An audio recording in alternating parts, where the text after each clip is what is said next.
Hola, buenos días a todos, tengan todos ustedes. Bienvenidos a todos en las redes sociales. Ahí saquen su libreta y su Biblia y su pluma porque vamos a iniciar. Y a los que estamos aquí también saquen su libreta y su Biblia.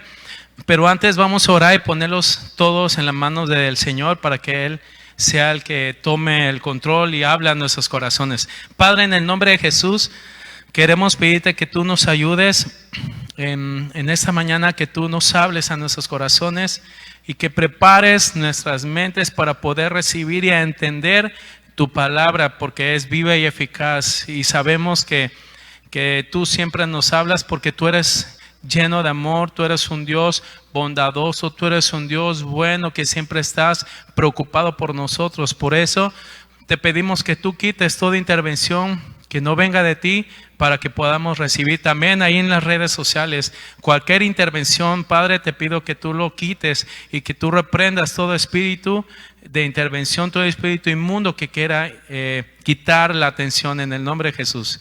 Amén. Bueno, vamos a Apocalipsis 2, del 12 al 14. Y el tema de hoy se llama Cuidado con la doctrina de Balaam. Cuidado con la doctrina de Balaam. Es una doctrina que ha premiado muchas de las iglesias. En la iglesia de Pérgamo se consideraba la ciudad más grande en Asia y la más antigua. En la época que fue escrita Pérgamo, era la capital de Asia en aquel entonces, por 250 años. Y estamos hablando del año 133 antes de Cristo. Y Pérgamo sobrevive hoy en la ciudad turca de Bérgama. También Pérgamo se considera la ciudad la más defensora de la cultura griega en Asia Menor. Era un importante centro de adoración de los 4 principales deidades en el mundo grecorromano. Tanto estaban cada esa deidad tenía su templo, y era Atenea, Esculapio, Dionisio y Zeus. Y esa iglesia mantenía su fe en Cristo Jesús. Y vamos a leer Apocalipsis 2 del 12. Apocalipsis 2 del 12 al 14 dice: y escribe el ángel de la iglesia en Pérgamo, el que tiene la espada aguda de 2 filos, dice: yo conozco tus obras, de donde moras, donde está el trono de Satanás, que retienes mi nombre y no has negado mi fe, ni aun en los días que Antipas, mi testigo fiel, fue muerto entre vosotros, donde mora Satanás. El 14. Pero tengo unas pocas cosas contra ti, que tienes ahí a los que retienen la doctrina de Balaam, que enseñaba a Balac a poner tropiezo entre los hijos de Israel, a comer cosas sacrificadas de los ídolos y a cometer fornicación. No vamos a hablar en esa mañana, vamos a hablar precisamente nada más de la doctrina de Balaam, pero no vamos a hablar sobre lo sacrificado y todo lo que realmente hacía, porque una es de la doctrina, otra es el camino de Balaam, que desviaba totalmente al pueblo de Dios. Y esa iglesia, como dice aquí en el versículo 13, que mantenía la fe. O sea, era una iglesia que Jesús estaba realmente en su corazón. Obviamente esa iglesia estaba en contra de todo el pecado que estaba en esa ciudad, ¿no? Que se programaba mucho la fornicación, el adulterio, y precisamente esa iglesia estaba firme contra ese ataque que estaba en contra de la iglesia. Y el trono de Satanás, algunos lo identificaban con el esplendido del altar de Zeus, que abominaba a la Acrópolis de Pérgamo. Y eran unas grandes obras de arte helénico. Y ahí Antipas, como dice aquí en el versículo, el testigo fiel, fue muerto. O sea, ellos estaban totalmente en contra del mundo y predicaban el evangelio. Ellos no se detenían, ellos estaban siempre hablando de las buenas nuevas, porque el evangelio es eso, buenas nuevas, no son malas nuevas. Y ellos estaban firmes y creían que Jesús era el Salvador y creían que Jesús era el único que podía rescatarlos de esas deidades, de esas tradiciones y de esa mentalidad que los arrastraban totalmente en el mundo. Entonces, la palabra testigo se sacó de martus, y esa palabra se transliteró al castellano y es mártir. Y mártir es obviamente de los que defienden la fe y que mueren por el evangelio. Son personas que ahora en la actualidad no somos perseguidos, ¿no? Como aquella entonces ellos morían por el evangelio. Ellos agarraban y les decían, ¿sabes qué?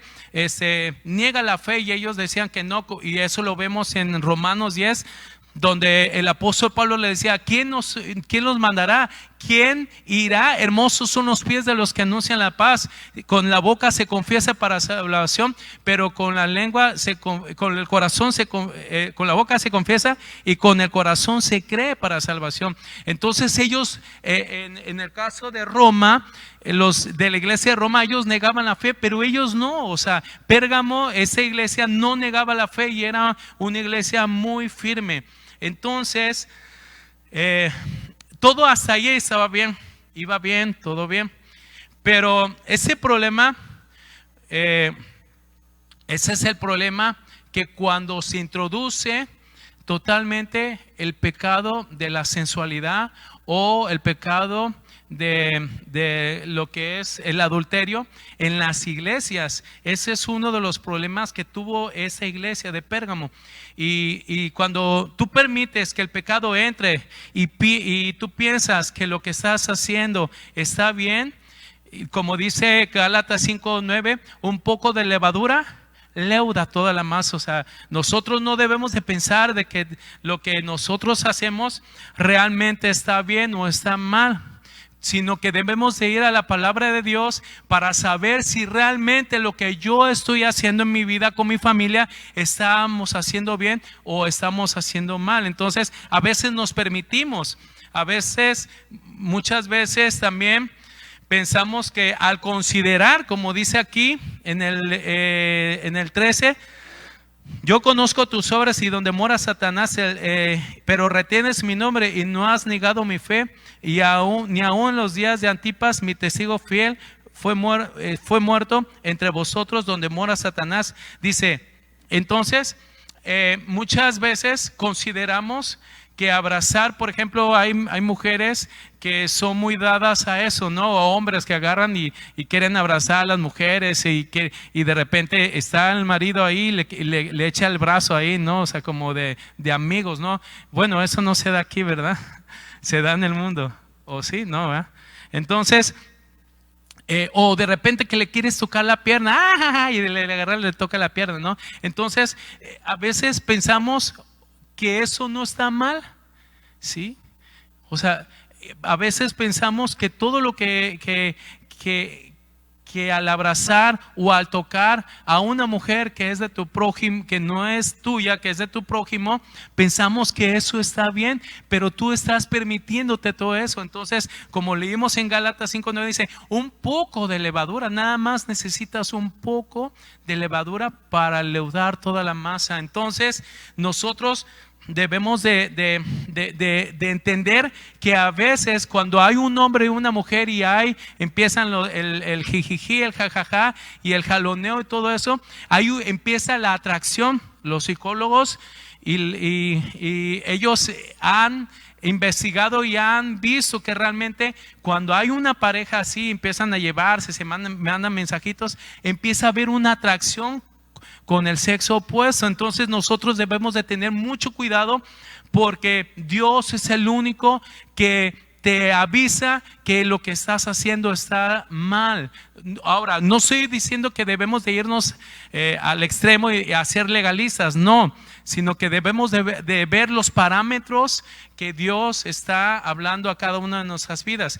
Y Satanás hace creer todo eso. Satanás, ay, no te preocupes, no pasa nada. Y aquí en el versículo 14 dice, pero tengo unas pocas cosas contra ti, que tienes ahí los que retienen la doctrina de Balaam.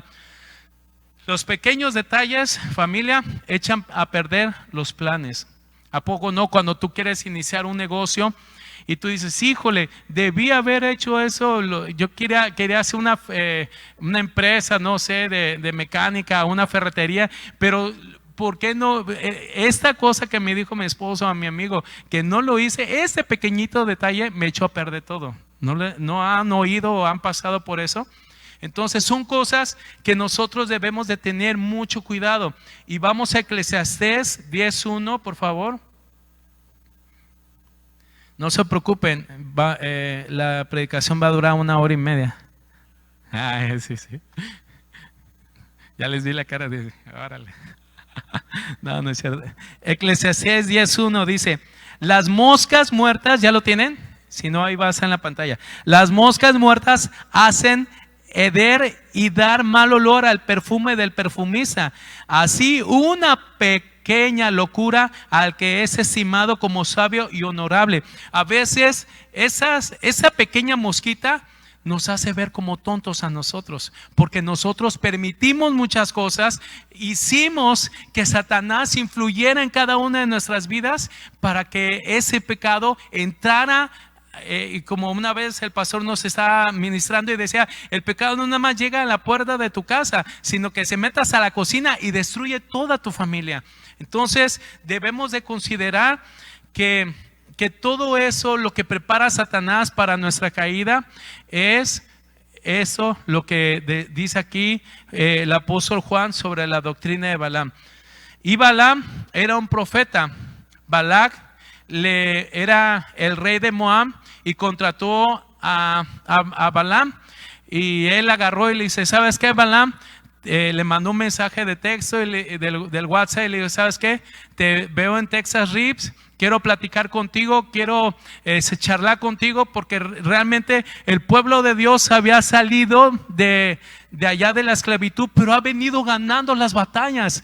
El pueblo de Dios ha venido arrasando con todos los pueblos.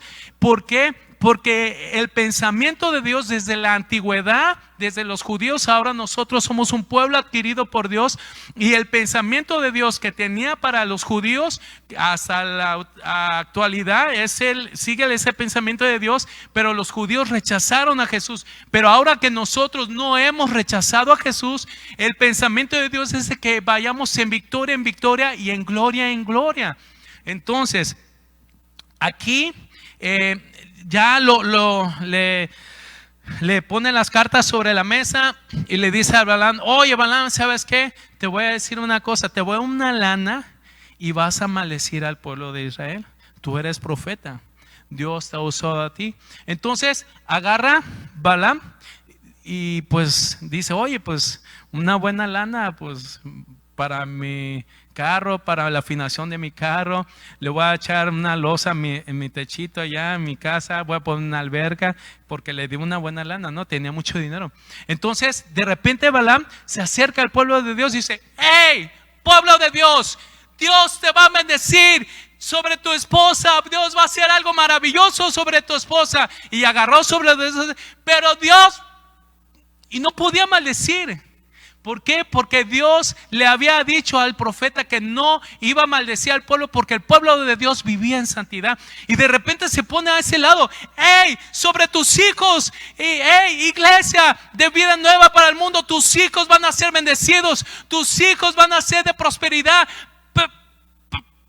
Y se quedaba ahí y ya no podía maldecir. ¿Por qué? Porque el pueblo de Dios vivía en santidad. De repente se pone a los de atrás y le dice, hey, a los que están atrás, Dios los va a bendecir grandemente. Solamente tiene que caminar en santidad. Síguele como va, porque Dios es bueno. Y de repente quería dar una maldición y Dios no lo permitía.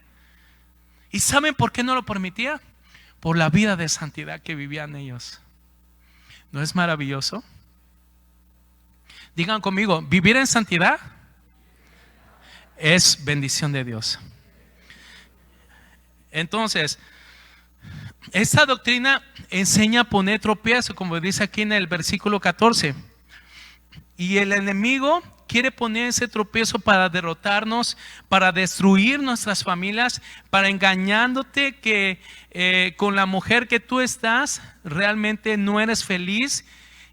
Desvías tu mirada que era para Cristo y la desvías para el mundo, porque es lo que enseña esa doctrina, y te enfrascas a las drogas, te enfrascas en el sexo extramarital, en la pornografía, en los bailes sensuales, en los vestidos sensuales. Obviamente, hermanas, ustedes pueden vestir ¿cómo se llama? La moda, sí, pero hay un parámetro dentro de la iglesia. La Biblia dice que las mujeres deben de vestir honradamente dentro de la congregación, sí. Entonces y ellos vestían así, muy sensuales.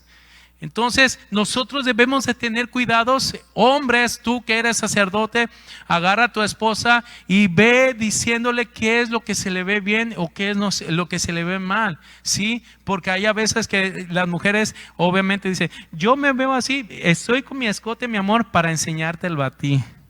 ¿Han escuchado eso? Digo, aquí no, ¿eh? A nadie de aquí. Para enseñártelo a ti, mi amor. Ay, qué exagerado eres. La doctrina de Balaam. Y tú como sacerdote tienes que ministrar a tu esposa, ¿sí? Entonces dile: ¿sabes qué, mi amor? Ok, enséñamelo a mí, pero en el cuarto nada más. Los hombres no los digo, no los oigo, hombres. Sí, ¿por qué? Porque si sale así, enseñando todo, obviamente no nada más la vas a disfrutar tú, sino los demás que la van a ver. ¿A poco no? Claro que sí.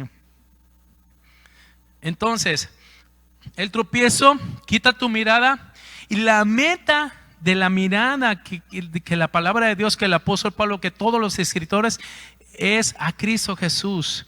Dios quiere que terminemos la meta, y para terminar la meta es vivir en santidad. O sea, no dudando de la gracia de Dios, no dudando de que Dios es bueno, no dudando que Dios realmente existe, no dudando que Dios es el único que te puede dar las fuerzas.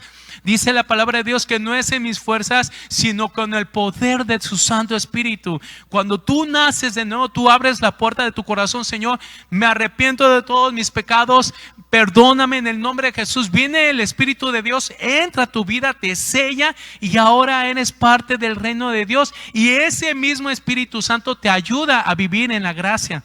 Por eso mucha gente dice: ay, la salvación se pierde. ¿Por qué? Porque lo quieren hacer a sus fuerzas. Y no es en sus fuerzas, sino es por el Espíritu de Dios. El Espíritu de Dios te da el empuje, el Espíritu de Dios te da la fortaleza para que puedas vivir en santidad. Dios te ha llamado a dejar una generación, hombres, una generación que ame la presencia de Dios, que estén ahí sentados, hincados junto al Padre. No saben qué maravilloso se siente cuando tú estás desahogándote con Dios. Fíjate, Dios, en la semana fue así, en la mañana en mi trabajo y en el negocio, lo que compré y me transaron, pero te pido que tú me saques eso en mi mente en el nombre de Jesús, y te desahogas. Como dicen los psicólogos, no lo usas la catarsis, pero no lo usas con los demás. Úsela delante de Dios, y Dios es el único que te da la paz. Dios es el único que te da la consolación. Y Dios nos ha dejado a nosotros una generación para que vivan en santidad, honorables delante de Dios y de los hombres. ¿Sí? Dios requiere santidad. Sin santidad nadie va a ver a Dios. Dios les hace una advertencia, y vamos a Éxodo rápidamente. Nada más tenemos 1 hora y media, no tenemos mucho tiempo. Ya se asustaron, ¿no es cierto? Éxodo 34 del 11 al 12. Vean la advertencia que le hace Dios. 11 y 12 dice: guarda lo que yo te mando hoy. He aquí que yo he hecho delante de ti, en presencia del amorreo, del cananeo, del eteo, del fereceo, del heveo y el jebuseo y todos los feos. No, aquí no hay ningún feo. A ver, esposita, dile a tu esposo: tú no eres feo, mi amor, dile. A ver, dime, mi amor. Dile, yo sé que no soy feo. Dile a tu esposo, tú no eres feo, mi amor. Igual tú, dile, tú no eres fea, tú eres hermosa. Sí. Y entonces, muchos de nosotros hemos hecho alianza con la gente que no es cristiana. Y aquí dice, guárdate, dice en el 12, de hacer alianza con los moradores de la tierra donde ha de entrar, porque no sean tropezadero delante de ti. Y eso lo recordó Balac. Bueno, Balaam dijo, ya sé cómo voy a maldecir al pueblo de Dios. Entonces, y nos juntamos con gente que no tiene ni temor de Dios. Nos juntamos con gente que se dicen ser amigos, y todas esas personas que según se dicen ser amigos te van a arrastrar, te van a ir a jalar y te van a sacar al último de la iglesia y de la congregación y de la presencia de Dios. Y Dios no quiere eso. Dios quiere que tú y yo vivamos en santidad. Dios quiere, y Dios te llamó para que seas cabeza y no cola. Dilo conmigo, soy cabeza y no cola. Dios te llamó para ser una generación que brille delante, para que Jesús sea exaltado. Dice la Biblia que en eso es glorificado mi Padre, en que llevéis mucho fruto. O sea, para que el Padre sea glorificado. Obviamente no vamos a cantarle brillaré, no es para que no, y con brillitos, no, así. No. Y en 2 Corintios 6:14 dice, no nacen yugo desigual con los incrédulos, porque ¿qué compañerismo tiene la luz con las tinieblas? Cristo con Belial. No hay ningún compañerismo. Nosotros no debemos de mezclarnos con la gente que te va a arrastrar, porque tarde que temprano todo sale a la luz y Dios te va a encarar. Y no esperemos a que Dios haga total eso, sino que debemos arrepentirnos, vivir en santidad y decirle, Señor, perdóname, y yo ahora voy a vivir en santidad, porque viviendo en santidad Dios te va a bendecir. Dios anhela que estés preparado para bendecirte, porque si no estás preparado no te va a bendecir. Dios quiere que estemos atentos. Y vamos en el 34:16, 34:14. Vean lo que dice: porque no te has de inclinar a ningún Dios, pues Jehová, cuyo nombre es celoso, Dios celoso es. Por tanto, no harás alianza con los moradores de la tierra, porque fornicarán en pos de sus dioses y ofrecerán sacrificios a sus dioses, y te invitarán y comerás de sus sacrificios, o tomando de sus hijas para tus hijos y fornicando sus hijas en pos de dioses, y harán fornicar también a tus hijos en pos de los dioses de ellas. ¿Te gustaría que de repente te dijera, oye, vimos en el motel allá a tu hija? ¿Te gustaría eso? Claro que no. Por eso nosotros debemos de prepararnos para dejar una generación llena de la presencia de Dios. Dejar una generación que ame la presencia, que ame la santidad, y que vaya en el propósito, en ese camino que nos dejó Jesús. Ahora, y vamos, el llamado y la bendición son irrevocables. Y vamos a Números 23:18. Fíjate cómo Dios es tan bueno. A lo mejor tú debes de pensar, híjole, ya pequé, ya cometí una inmoralidad sexual, pero Dios te puede bendecir y Dios te puede volver a levantar, porque el llamado de Dios es irrevocable. Vamos a Números 23:18 al 19, y dice, sí. Dice, entonces él tomó su parábola y dijo, Balac, levántate y oye, escucha mis palabras, hijo de Zippor. Dios no es hombre para que mienta, ni hijo de hombre para que se arrepienta. Y dijo, y no hará, y habló, y no le ejecutará. He aquí, he recibido orden de bendecir, y él y le dio bendición, y no podré revocarla. En Romanos 11:29 dice, porque irrevocables son los dones y el llamamiento de Dios. O sea, Dios es el único que no, si tú caíste, levántate otra vez, no te quedes en el suelo, no te quedes tirado ahí, no te quedes como si tuvieras un pie quebrado y no puedes levantarte y no te puedes tan siquiera sentarte porque la caída fue fuerte, pero Dios es el único poderoso para levantarnos. Si te caes 7 veces el justo Dios los va a levantar. ¿Sí lo crees? Levantémonos, hermanos. Pongámonos de pie, no ahorita, digo figuradamente, pongámonos de pie y vamos hacia adelante a pelear la batalla de la fe. Y en el 21 dice, no ha tomado iniquidad en Jacob, ni ha visto perversidad en Israel. Jehová su Dios está con él y júbilo del rey en él. ¿Ya vieron? Cuando hay santidad, Dios protege a su iglesia. Cuando hay santidad, Dios te protege. Y Él, vamos a ver adelante cómo Él hace un pacto para que tú estés totalmente con Él. Y desata una bendición de pureza para con tu esposa y para con tus hijos también. Y vamos a 1 Corintios 7, por favor. 1 Corintios 7, 5. ¿Ya lo tienen?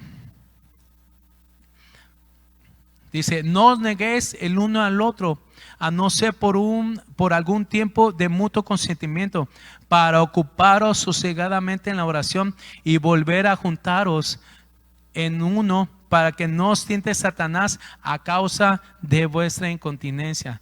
El sexo es una bendición de Dios. ¿Sí o no, hombres?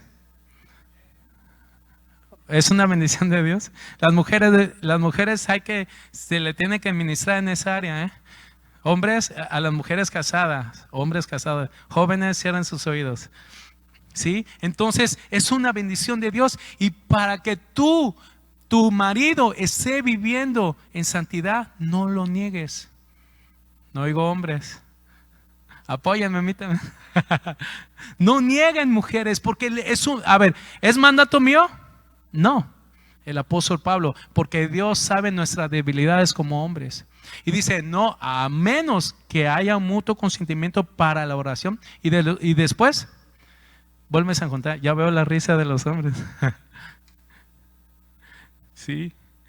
Entonces Dios es el único que nos permite parámetros también para que no caigamos. Por eso hay muchos divorcios, porque la mujer retiene esa área con el hombre y el hombre pues obviamente cae. Obviamente no estoy justificando eso para el hombre, pero sí es necesario, porque Dios lo está diciendo para que no os tiente Satanás a causa de vuestra incontinencia. Mujeres, nosotros los hombres tenemos esa debilidad. Váyanlo sabiendo. Las mujeres que se vayan a casar, también váyanlo sabiendo. Es algo que Dios lo dejó y lo predestinó. Vamos a ver el método de Satanás para que caigas en la sensualidad. Números 25, vamos, por favor.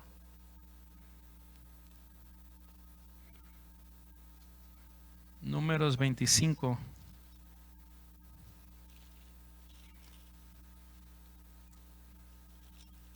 ¿Ya lo tienen? Del 1 al 3.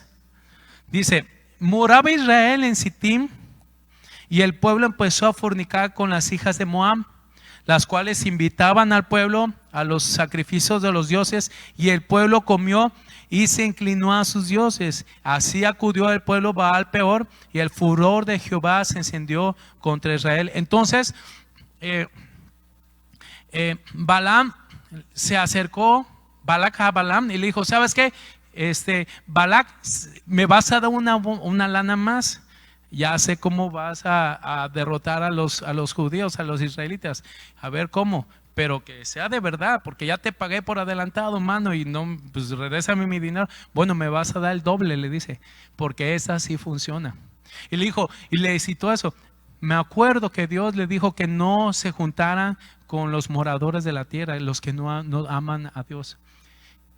Y mete a las mujeres sensuales en las iglesias y vas a ver cómo van a caer en el pecado. Y el furor de Jehová va a ir en contra de ellos. Y Balac dijo, esa sí me gusta. Y obviamente tenía muchas mujeres así. Y entonces la palabra invitaba quiere decir cara, y quiere decir acosar a una persona, invitar hasta ceder. O sea, estas moabitas agarraban y agarraban con sus vestiditos y iban caminando y le decían, ¿cómo me ves? Y le sonrían, ¿no? Así. Y le decía, oye chiquitito, ven para acá. Y entonces ellos se agarraban como títeres, así como han visto la caricatura esa de Homero cuando se le cae la baba. Así iban tras de ellas. Entonces iban con ropas muy sensuales y fornicaban delante de Dios, porque Dios es omnipresente. Y los invitaban y caían, porque lo que es del mundo siempre te va a invitar a pecar, para que veas las cosas y te desvían. Y no vamos tan lejos, los programas de televisión, el programa de hoy, o sea, las mujeres se visten demasiado sensuales y parece que es un programa para hombres, porque todos los hombres están viéndolas ahí, ¿sí? O cuando está dando el clima, ¿no? Está la mujer y se para así. Y que no sé qué, y el clima de hoy, y se mueve y hace los giros así, ¿no? Como David Bisbal que da el giro, ¿no? Así. Y el clima de hoy, y todos están viendo ahí. Y luego tu esposa dice, oye, ya está la comida, espérate, estoy viendo el clima, a ver cuándo va a llover. Sí, o sea, pero porque te atrapa. Es una sensualidad que nos está atrapando a cada uno de nosotros, y debemos de tener mucho cuidado con eso, porque Dios es el único que te puede ayudar. Pero si tú no te dejas ayudar por Dios, Dios no puede hacer nada hasta que tú decidas dejar ese pecado. Tú tienes que decidir y ir a la presencia de Dios, y ir a la palabra de Dios, hincarte y pedirle a Dios, Dios ayúdame porque no puedo, yo tengo ese problema, pero necesito que tú me levantes para poder pelear y para poder ganar esa batalla.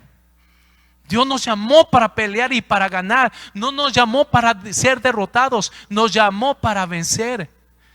Los que pierden son los vencedores, los perdedores. Dije vencedores para ver si están despiertos, pero ya vi que están despiertos. Y vamos a Números 25. Ahí mismo, ¿cómo trajo Dios el juicio? 25 del 4 al 5 dijo: y Jehová dijo a Moisés: toma todos los príncipes del pueblo y ahórcalos delante del sol, y el ardor de la ira de Jehová se apartará de Israel. El 5. Entonces Moisés dijo a los jueces de Israel: matad a cada uno de ellos, de los vuestros que se han juntado con Baal Peor. Entonces, cuando vino el juicio de Dios,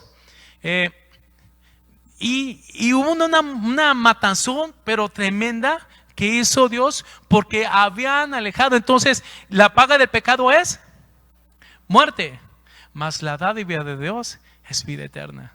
¿Por qué a veces elegimos la muerte? ¿Por qué a veces elegimos y sabemos y hemos escuchado ese versículo 1,000,000 de veces? ¿Y por qué siempre queremos ir a la muerte y no a la vida eterna? ¿Por qué? O sea, vida eterna me refiero aquí en la tierra, porque la dádiva de Dios es vida eterna aquí en la tierra también. ¿Sí? ¿Qué dice en Efesios 6 del 1 al 3? Honra a tu padre y a tu madre y para que seas de larga vida sobre la tierra. ¿Sí? Y Dios te quiere bendecir, Dios te quiere dar muchas cosas, pero a veces nosotros no permitimos, porque no queremos vivir en santidad, no queremos dejar ese pecado que nos está agobiando, ese pecado está en nuestras mentes apremiando cada uno de nosotros, y a veces van pasando las mujeres y tú hasta te dicen el ole, ¿no? Porque andas toreando a cada una de las mujeres que pasan, o te dicen el escáner, ¿no? Porque andas escaneando cada una de las mujeres. Sí, es verdad. Sí, es verdad. Pero Dios es el único que te dice que debes de dejar esas cosas para levantarte, para bendecirte. ¿Cuántos quieren la bendición de Dios? ¿Cuántos quieren? ¿Pocos? Levanten la mano. Si tú quieres vivir en la bendición de Dios, debemos aprender a vivir en santidad. Y aprender a vivir en santidad es estar bajo la protección de Dios, bajo el entendimiento de Dios, para poder ser guiados por Él y no ser guiados por nosotros o por nuestras carnes. Y fíjense aquí en el 6, a pesar de que estaba el juicio de Dios, era un descaro. O sea, un descaro tremendo. En medio del juicio tenían relaciones sexuales. Y dice el 6: he aquí un varón de los hijos de Israel, y vino y trajo una madianita a sus hermanos a ojos de Moisés y de toda la congregación de los hijos de Israel, mientras lloraban ellos a la puerta del tabernáculo de la reunión. Entonces, el método era eso. Hey, hermanos, hey, vengan para acá. Mira, traje una chava. Está 90, 60, revienta. Órale, primero yo y después ustedes. Ese era el método. Entonces, era un degenere, era una mortandad. A pesar de eso, no les valía totalmente lo que estaba haciendo Dios en medio de la congregación. Y si lo aterrizamos a nuestros tiempos, si Dios quiere hacer un juicio en la congregación y tú no estás viviendo en santidad, Dios va a ir en contra de ti a meterte en embarazo para que te arrepientas. Y no esperemos que Dios nos varee para que nosotros nos acerquemos a la presencia de Dios. ¿Sí? Entonces ellos, y era esa la invitación. Entonces, y ellos tenían relaciones sexuales, y acá estaba la mortandad, agarraban y los estaban matando. ¿Por qué? Porque no habían obedecido, iban bien en el camino de Dios, pero como dice el apóstol Pablo, empezando en el espíritu, terminaron en la carne. Profesando ser sabios, se hicieron necios. Entonces nosotros no debemos de profesar de nuestra intelectualidad, sino que debemos de profesar lo que Dios dice en su palabra, para que tú puedas entender qué es vivir en santidad y Dios te pueda bendecir. Es importante entender todo eso para poder dejar el pecado. Imagínense la escena. O sea, estaban ahí en pleno acto, ahí en pleno de todos. O sea, era impresionante.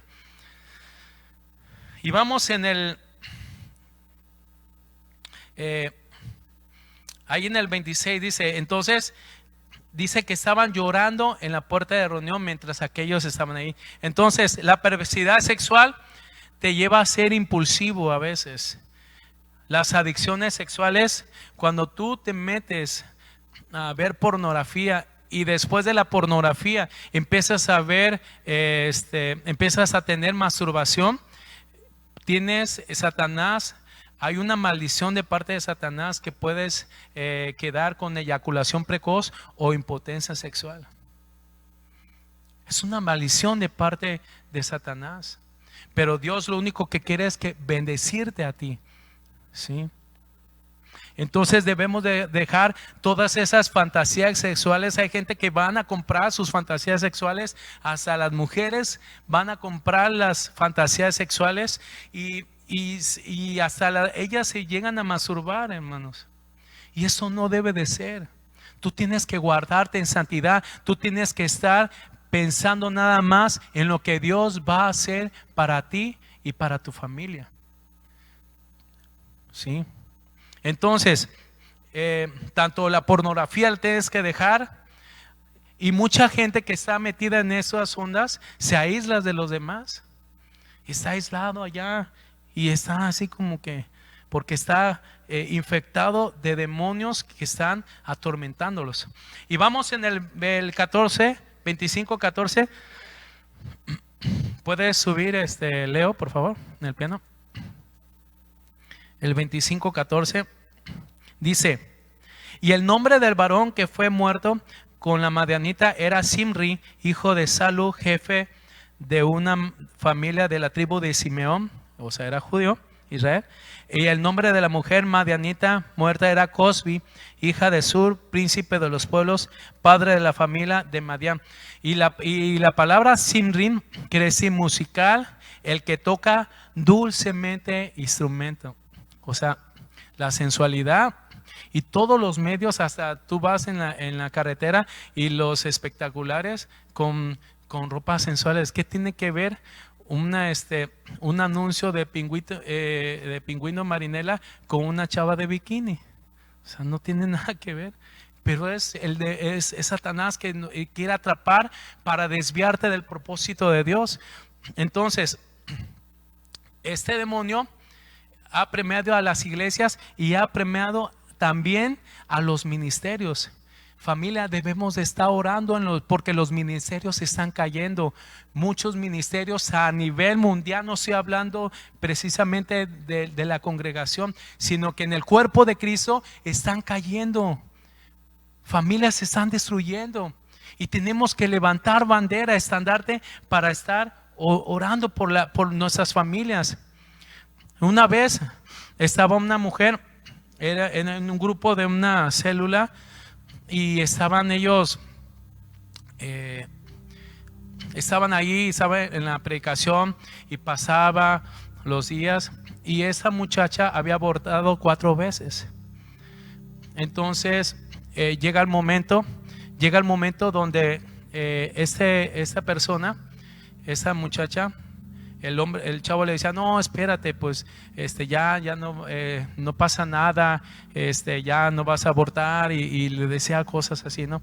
Entonces la muchacha en una predicación, ella de repente ¡ah!, gritó así, feo, así como ustedes se asustaban. Mi amigo, como me lo platicó, dice que todos hasta se pararon. Eso, he abortado 4 veces. Mi novio, me he metido con mi novio, yo no sé qué hacer, no sé si Dios me pueda perdonar, ya no sé qué hacer, siento que me muero, ayúdenme, por favor. Estaba gritando esa muchacha porque estaba consumiendo ese pecado en ella, se sentía que se estaba muriendo. Ayúdenme, por favor. 4 veces había abortado. Obviamente ahí las mujeres se acercaron, empezaron a orar con ellas, y Dios estaba fortaleciéndola en ese momento. Y ahora, ¿cómo podemos salir de ese pecado? Vamos ahí mismo, Números 25, del 7 al 11. Dice: y lo vio Fines, hijo de Eleazar, hijo del sacerdote Aarón, y se levantó de medio de la congregación y tomó una lanza en su mano y fue tras el varón de Israel que en la tienda, y los alanceó a ambos. Dice: y el varón de Israel y la mujer en su vientre, y cesó la mortandad de los hijos de Israel, y murieron en aquella mortandad 24,000. Entonces Jehová habló a Moisés diciendo: Fines, hijos de Eleazar, hijos del sacerdote Aarón, ha hecho apartar mi furor de los hijos de Israel, llevando mi celo de entre ellos, por lo cual yo no te he consumido en mi celo de los hijos de Israel. ¿Sabe? O sea, imagínense la escena. Estaba así Fines. No, eso no puede ser. Está la mortandad ya. Los alanceó almos. Y dice, o sea, imagínense las vísceras. ¿Han visto las películas de guerra? Todas las vísceras en ese momento murieron en el pleno acto. El juicio de Dios entró en ese lugar. Dice la Biblia que el juicio de Dios inicia por la casa. Tengamos mucho cuidado, hermanos. Familia, tengamos mucho cuidado, porque Dios es un Dios celoso. Dios no destruyó a toda la congregación porque se levantó uno que tuvo celo. ¿Cómo puedes destruir el pecado? Con el celo. Dile no a la pornografía. Ten el celo de Dios, pero para que puedas tener el celo tienes que estar en la oración, tienes que estar en los estudios para que puedas entender y llevar cautivo todo pensamiento de la cruz de Cristo, y tener ese celo y alancear como Fines el pecado. Tenemos que tener ese celo.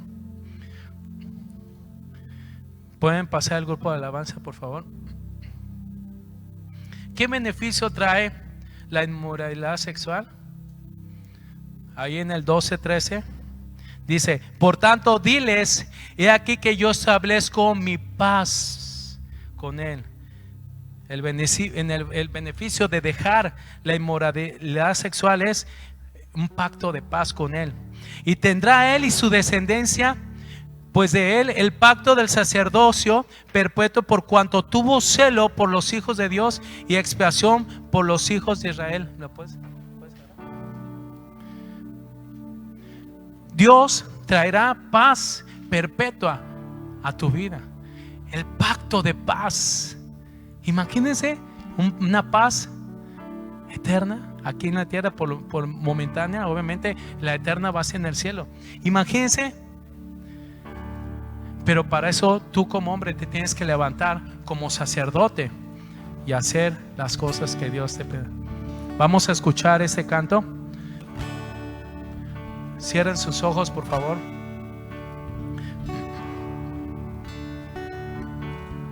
Cierren sus ojos.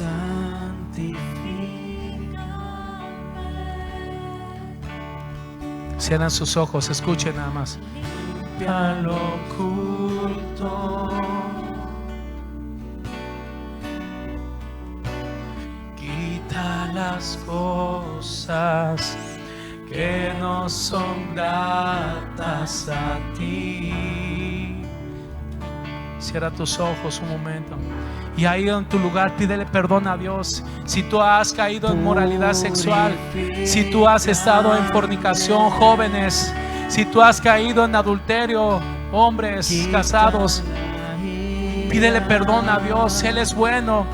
Ahí pídele perdón a Dios. Nadie te va a juzgar, Él no te juzga. Para ser grato a ti, Él no te va a juzgar, Él es bueno. Dile perdóname Dios. Dile perdóname Dios por todo lo que he hecho. Perdóname Dios porque me he desviado delante de ti. Quiero ser puro delante de ti para que sea bendecido mi corazón. Jesús, te quiero adorar. Le te doy mi vida. Dile, Señor, te doy mi vida. Mi corazón. Toma mi vida, Señor, para que haga tu voluntad. Ahí en tu oración, dile. Y te sigo, corazón, Jesús. Si tú estás arrepentido de lo que has hecho delante de Dios, Él te perdonó ya. Si tú te arrepentiste de corazón, Él te perdonó. Ahora quiero hacer una segunda oración para todos aquellos que no han recibido a Cristo Jesús. Él te puede dar la paz que sobrepasa todo el entendimiento.